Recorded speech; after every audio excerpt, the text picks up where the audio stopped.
Today's video is part 2 of an overview of the state taxes due upon someone's death.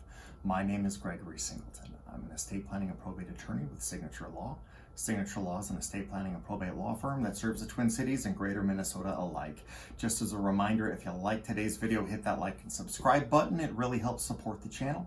Also, 2 caveats before we get going. First of all, I am not giving legal advice. These videos are for educational purposes only. And second of all, we're going to be talking about Minnesota law here specifically. So if you're in another jurisdiction, make sure to talk to a practitioner that is licensed in that state before you go to plan your estate. So, death taxes, things that you can't avoid, death and taxes. In part 1 of this series, we looked at the inheritance tax and the income tax. In today's video, we're going to focus on the state estate tax. What is an estate tax? Well, it's a tax levied on the net value of the estate of a deceased person before the assets are distributed to the heirs. So unlike the inheritance tax, which is a tax levied on the gift given to somebody, either an heir, devisee, or beneficiary, an estate tax is levied on the estate, and it is paid by the estate, not the individuals receiving the gift. There are 12 states and Washington, D.C. that have their own estate tax. These will be Connecticut, Washington, D.C., Hawaii, Illinois, Maine, Maryland, Massachusetts, Minnesota, New York, Oregon, Rhode Island, Vermont, and Washington.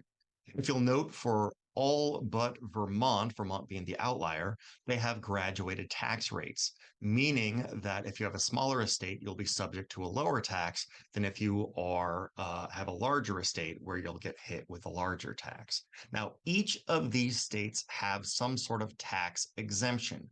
For the lowest being Oregon and Massachusetts, meaning with $1 million exemption, meaning every dollar or every penny really above $1 million is going to be hit with an estate tax. Connecticut being the highest, which is 12.92 million, which actually matches and tracks with the federal estate tax exemption. There are several terms we've got to look at in order to understand how the estate tax is applied. Let's start with the gross estate. This is going to be all assets in your estate. And I put some examples here: investments, cash, life insurance, real property, personal property, et cetera, et cetera, et cetera. It's pretty much everything. Now, if you've spoken with a financial advisor, they oftentimes like to say that life insurance is not taxable upon your death. And that is correct in Minnesota for inheritance tax, because there isn't one, and income tax, because life insurance proceeds are not income, or death benefit is not income. However, life insurance is included in the gross estate to determine how much is going to be subject to an estate tax. After the gross estate, we're going to look at the estate tax exemption, which is an amount exempted from taxation. If you have a $750,000 estate and the exemption is $500,000, you only have $250,000 subject to an estate tax. From there, we go to the taxable estate. This is the gross estate, which is everything, minus the estate tax exemption. And as you saw on the previous slide, there are a variety of ranges that will be provided by statute. The rate threshold is going to be the amount of the taxable estate below which only the base tax is owed, and above which a marginal rate is applied. So if you've got an estate worth $1 million, the rate threshold is at $750,000. That means that for $750,000, you'll be hit with a flat tax, which is called the base tax. And above that rate threshold, you're going to be hit with the marginal rate, which is a tax percentage that is applied above the rate threshold. And of course, the marginal tax is what you pay on that amount above the threshold. To understand this a little bit better, let's get an example, because there's a lot of words. Looking at an example might help people out a little bit. We're going to look at Minnesota. These are the 2023 estate tax numbers we have to worry about. First things first is we have an estate tax exemption of $3 million in Minnesota. So for our example, we're going to start with a $12.5 million gross estate. In step one, we're going to subtract the estate tax exemption from the gross estate. So $12.5 million minus $3 million is going to be $9.5 million. This gives us our taxable estate. Next, we're going to take find out where the taxable estate fits in the taxable estate range on the chart to the left. So you can see that $9.5 million is somewhere between $9.1 million and $10.1 million.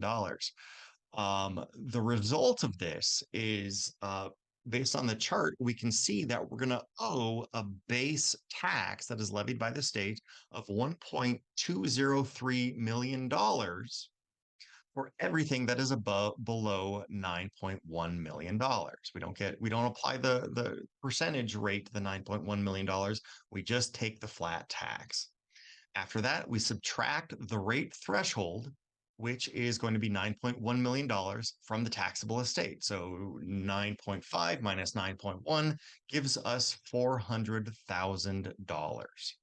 Step 4 is we apply the marginal tax rate to the $400,000. So we multiply the $400,000 by 15.2%, which gives us $60,800. And the last step is we add the base tax to the marginal tax. So the $1.203 million plus $60,800 gives us $1,263,800 in state taxes in Minnesota on a $12.5 million gross estate. Now, today's video, we are focusing on state taxes that are due upon someone's death, but there are, of course, federal taxes that are due upon someone's death. Income, of course, you owe income taxes just as you would to the state, and there is an estate tax on the federal level. There is a estate tax exemption of $12.92 million for 2023, and you double that if you're married. There is no inheritance tax on the federal level. That is only limited to a small number of states. What we've talked about in both part 1 and part 2 is just a very general overview, but I hope that gives you an idea of the landscape of taxes that we're looking at when someone dies. So there you have it, part 2 of state taxes that are due upon someone's death. I hope you liked today's video. If you did like today's video, please do hit that like and subscribe button. It really does help support the channel. We do new videos every other Wednesday. Right now we are redoing some of the essential series. Right now we've got some celebrity estates coming up, some case studies coming up, some concept overviews coming up. So hold on to your seats. If you have any questions, leave them in the comments below or just send me an email. Happy to get back to you. Otherwise, until next time, this is Gregory Singleton with Signature Law.